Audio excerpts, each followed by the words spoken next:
What if the woman living alone isn't broken but unbreakable?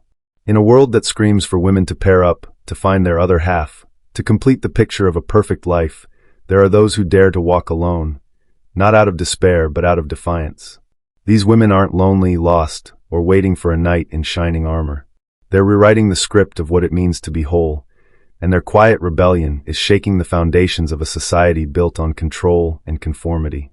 This is the raw, unapologetic truth about women who choose solitude over settling, and it's a truth that will unravel everything you've been taught about love, worth, and a woman's place in the world. A revolution born in silence. Imagine a woman who wakes up each morning to the sound of her own thoughts, not the clamor of someone else's expectations. She doesn't check her phone for validation, doesn't scan the horizon for a savior, doesn't measure her worth by whether someone's arms are wrapped around her. She's not running from love, she's running toward herself. And that journey, that audacious act of choosing solitude, is nothing short of revolutionary. Carl Jung, the Swiss psychologist who plumbed the depths of the human psyche, called this process individuation, the grueling, sacred path to becoming whole by confronting the shadows within. These women aren't hiding from the world. They're dismantling the myths that say a woman's value lies in her attachments. They're not cold, they're selective. They're not distant, they're deliberate. Their solitude isn't a void. It's a sanctuary where they've rebuilt themselves from the ruins of past betrayals, half-hearted loves, and promises that crumbled like sandcastles under scrutiny.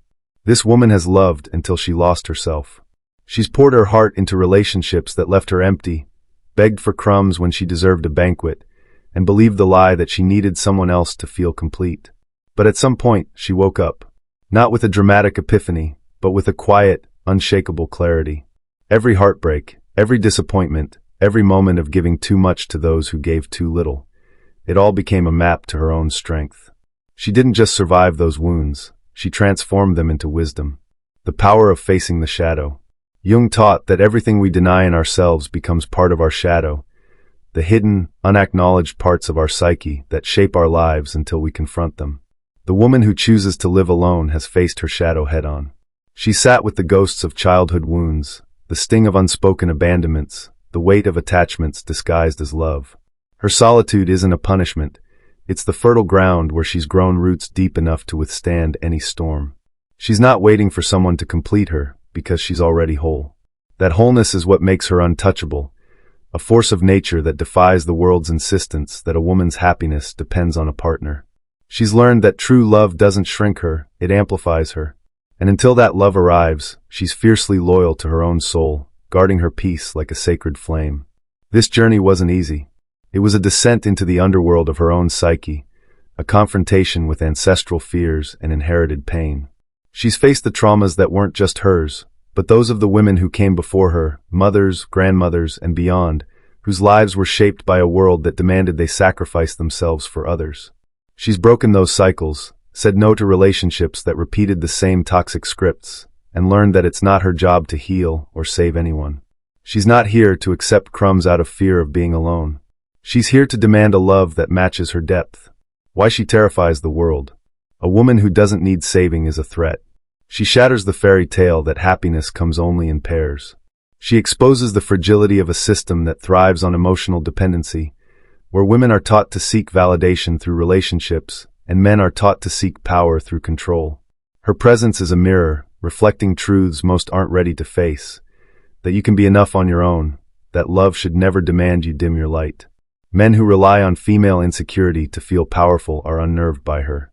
Women still chasing external validation feel exposed in her presence. She's not picky, she's discerning. She's not arrogant, she's awake. She doesn't reject love.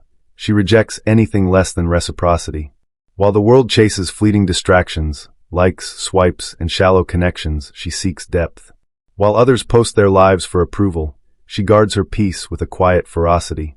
Her no isn't a game, it's a boundary. Her absence isn't drama, it's self-preservation. And that clarity, earned through pain and surrender, is her greatest power. The world doesn't know what to do with a woman who doesn't beg for love. She's called cold, distant, or too independent, as if independence is a flaw rather than a triumph. But she's not here to fit into old molds or soothe fragile egos. She's here to live authentically, and that authenticity is a brutal mirror for those still living in chains. Her solitude isn't a rejection of connection. It's a refusal to settle for connections that diminish her. The love she awaits. Don't mistake her solitude for isolation. She still longs for love, deep, soul-level love that doesn't ask her to edit her essence. She wants a connection that celebrates her wholeness, not one that demands she break herself to fit. Until that love arrives, she's content to walk alone, not out of pride but out of integrity. She's not hiding from the world. She's protecting herself from a world that too often demands women shrink to be loved. Jung taught that true wholeness comes from integrating opposites, light and shadow, strength and vulnerability, love and independence. This woman lives that truth. She's not afraid of her pain or her power. She's faced both and emerged stronger, a living embodiment of Jung's individuation. Her love, when it comes, won't be about filling a void. It'll be about overflowing together. It won't be salvation. It'll be celebration. She's not looking for a fairy tale or a prince to sweep her off her feet. She's looking for a soul alliance, a connection where there's no domination or submission, where both can grow side by side without dimming their colors, silencing their pain, or shrinking their dreams. To some, that sounds like too much. To her, it's the bare minimum. She'd rather wait than survive on emotional crumbs, and to many, that sounds like arrogance. But it's really just self-love in its purest form. The archetype of the awakened woman. We are witnessing the rise of a new archetype, the awakened woman. She's not defined by who she's with, but by who she is. She's walked away from the superficial and dived into the depths, choosing respect over desire, presence over performance. Her energy shifts the room, not because she demands attention, but because her authenticity is undeniable. This isn't mysticism, it's the weight of someone who's faced her inner wars and chosen peace. Jung would say she's found wholeness not by eliminating opposites, but by integrating them. She's both shadow and light, laughter and tears, silence and storm. She doesn't reject love. She simply learned not to submit to unbalanced relationships where one must dim so the other can shine. She longs to love, but in a love where her essence doesn't need to be edited, where she can be all that she is without apology.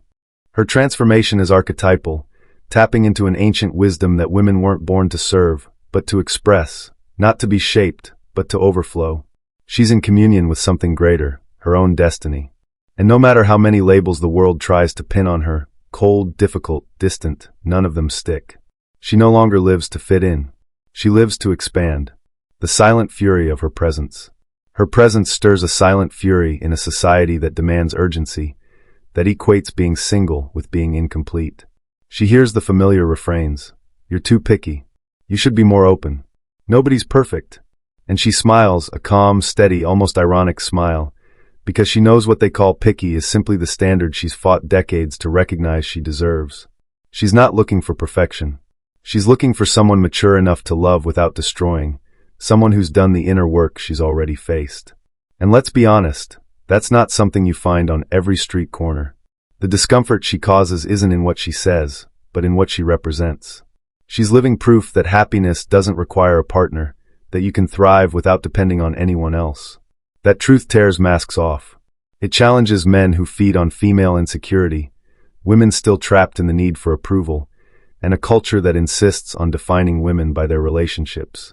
But she's not here to confront anyone. She's just being. And the authenticity of someone who's freed herself is a mirror to those still bound by convention. She's not in a hurry. She respects her own pace, her own rhythm. While the world chases instant gratification, she seeks depth. While others settle for shallow availability, she longs for soul-level bonds. When she says no, it's not a game, it's truth. When she walks away, it's not drama, it's self-defense. When she chooses solitude over empty company, it's not arrogance, it's clarity. And that clarity, forged in the fires of pain and self-discovery, is her greatest revolution. The journey to self-love. Her journey to this point was anything but linear. There were days of doubt, nights of deep silence, moments when the world's judgment felt like a weight on her chest. She's felt the sting of being alone in a society that idolizes couples, even unhappy ones. She's questioned whether something was wrong with her, whether her standards were too high, her heart too guarded. But one day, she understood, it's better to be alone than to be invisible in a relationship. That realization was a pact with herself, a vow never to accept less than she deserves. She learned that true love doesn't cage, consume, or manipulate. The love she wants liberates, adds, and supports without suffocating. Until that love arrives, she chooses to keep growing, not out of pride, but out of loyalty to her own soul.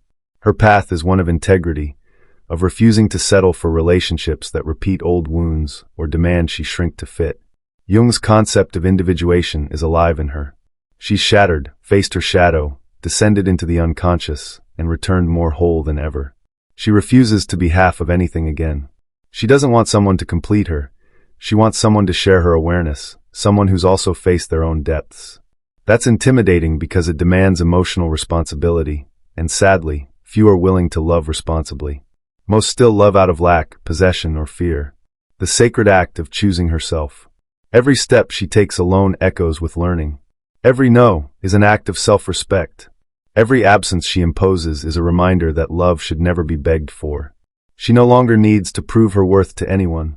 Her certainty, born from the deepest part of her soul, transforms everything around her. A woman who's rediscovered herself is dangerous, not because of her weapons, but because of her clarity. Jung said that the tree that grows to heaven must have roots that reach down to hell. This woman has lived that truth. She's descended into the hell of her own story, faced ancestral fears, inherited pain, and traumas that weren't just hers but those of generations before her. She's broken cycles, refused relationships that echoed toxic patterns, and learned that her role isn't to heal or save others. When she stopped accepting less, the world tried to convince her she was wrong. But she stood her ground, first with uncertainty, then with awareness, and finally with invulnerability. Someone who's lived in their own abyss no longer fears absence.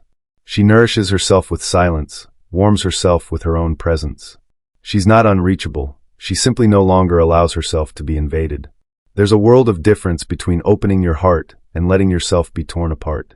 She opens, but only for those who come in truth, not with rehearsed speeches or empty promises. Her intuition is sharp, her energy a filter. She can sense from afar what lacks depth, and she doesn't hesitate to walk away. A new kind of love. What few understand is that this woman still longs for love. She wants to be held, touched, chosen, but not at the cost of losing herself.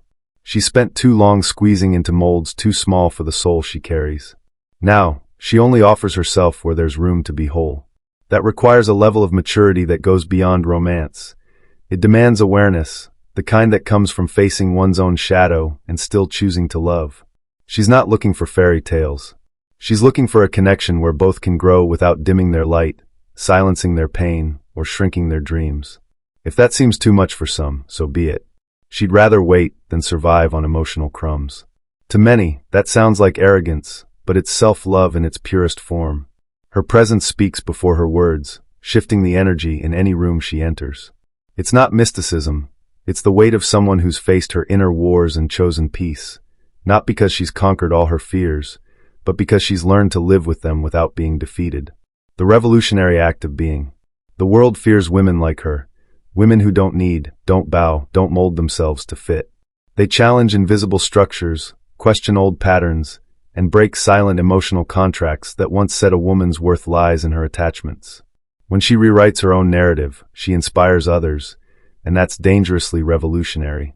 She walks with tears in her eyes some days, with her chest held high on others, but always with her feet firmly on the ground.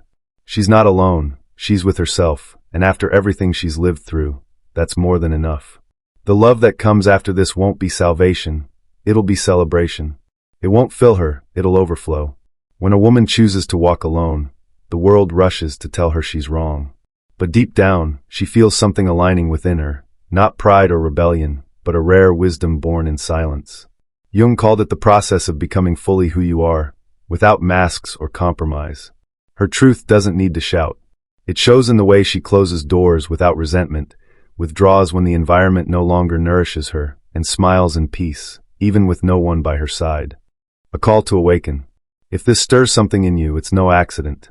Maybe it's a spark of recognition, a memory of the woman you are or could become. The world will tell you to hurry, to settle, to fill the silence with noise. But what if the silence is where your power lies? What if choosing yourself is the first step to a love that doesn't cage you?